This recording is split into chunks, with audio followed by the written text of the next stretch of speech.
one of the things I also always like to remind people is that the ego is a 100% thought system. It doesn't diminish. Just as the Holy Spirit represents a 100% thought system, that doesn't diminish. The ego is what it is. It doesn't shrink.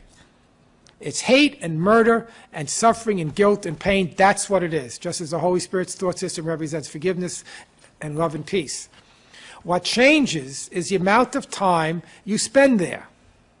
What changes is the amount of your faith that you place in the ego or the Holy Spirit. That's what changes.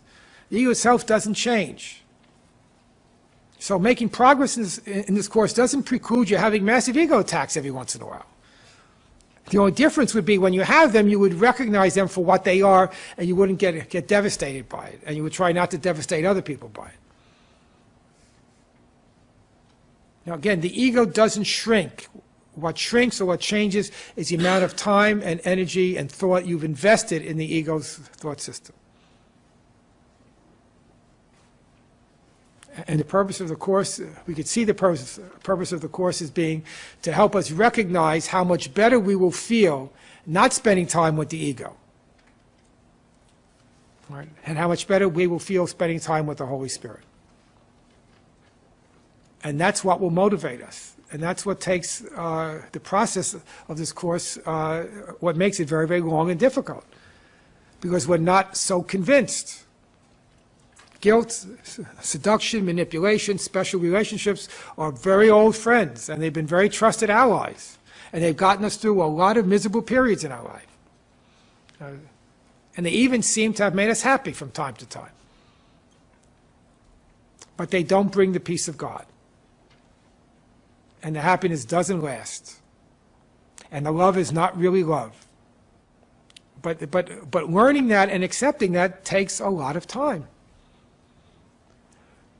You know, if as adults we go through a very fearful period, we will exercise what's referred to as regression. We will go back to whatever earlier pattern got us through a difficult situation, even though intellectually we know it doesn't work anymore.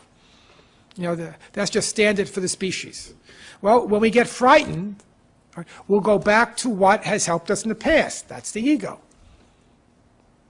Well, that's what you find right at the end of chapter 19, when we're standing before the fourth and final obstacle, that final veil, and we're all set to go through it, which really means the end of the ego, which means the end of this self, and then Jesus describes how we get frightened. And instead of looking through the veil, our eyes look down, remembering our promises to our friends. And who are our friends? Guilt, sin, fear, and death.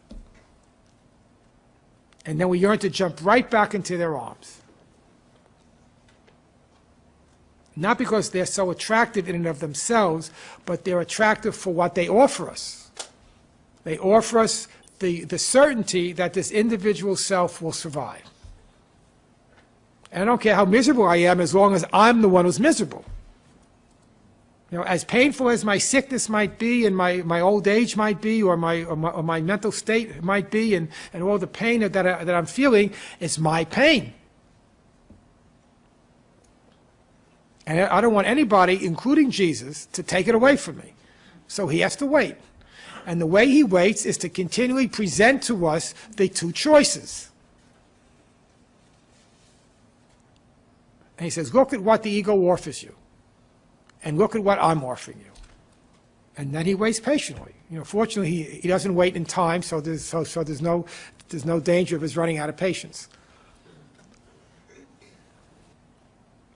In an earlier section, Jesus talks about how important it is for the healer to understand the fear of release. Just let me read you those lines. At the beginning of the new section, the function of the miracle worker. Before miracle workers are ready to undertake their function in this world, it is essential that they fully understand the fear of release. Otherwise, they may unwittingly foster the belief that release is imprisonment, a belief that is already very prevalent. Right? Well, the fear of release is exactly what we're talking about. It's the fear of being released from our guilt, being released from our fear, being released from the ego thought system.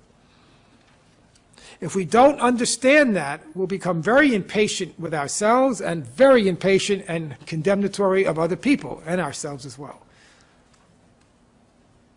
It's very important that you understand the fear of being released from the ego's prison. Because the ego teaches us that release is imprisonment. And teaches us that imprisonment by the ego is really freedom. That's why there are those two sections at the end of chapter 7, the beginning of chapter 8, I think, the difference between imprisonment and freedom and the confusion of pain and joy. We don't know the difference. So we need a teacher who gently and patiently, caringly and lovingly presents us with the differences, so we can make the choice ourselves. And just as lovingly and caringly as he is with us, that's what Jesus is asking us to be for each other. Not to be impatient when people are frightened. When people do stupid things, it's not because they're stupid. It's because they're fearful. When people do vicious things, it's not because they're vicious. It's because they're fearful. But that's the Holy Spirit's judgment. That's the Holy Spirit's vision, that he doesn't see sin. He sees expressions of love or calls for love. And calls for love are born out of fear. So you could tell how you're doing by seeing how you are with other people. Are you impatient? Are you judgmental? Because if you are, then that's how you are with yourself. And that's what will show you that you're being like that with other people is the outside picture of the inward condition of your own impatience and your own judgment towards yourself. We do not accept what this Course says. We do not accept the real source of healing. We do not forgive and let go of our grievances because we're so terrified of the consequences. The consequences of letting go of the ego's thought system, of the ego's defensive system, is that we go back into our minds.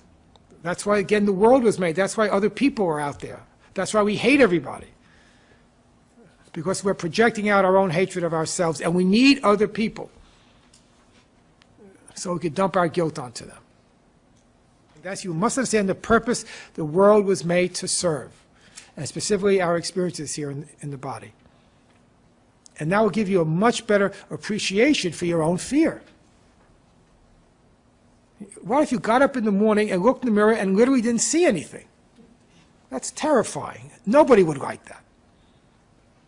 And I'm not even talking visually. I mean, if you really knew that there was nobody there. You know, the rock bottom fear is, who would I be without me? And we define ourselves by all kinds of things, usually by our victimization, our abuse, our terrible stories. And everybody has terrible stories. There's no hierarchy of terrible stories.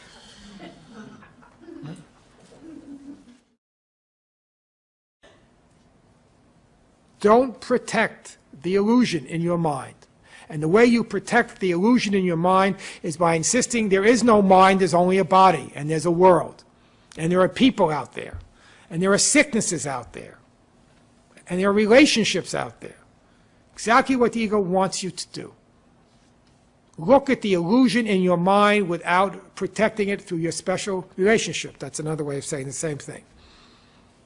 Right? And why does he say, don't be afraid? He says, don't be afraid because we are afraid.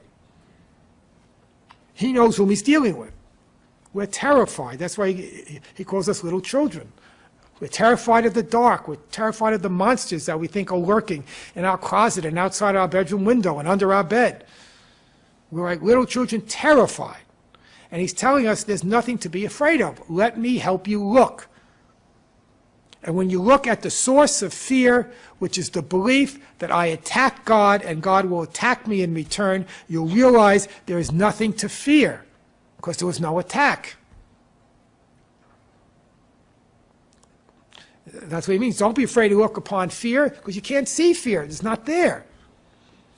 There are no monsters hiding under your bed.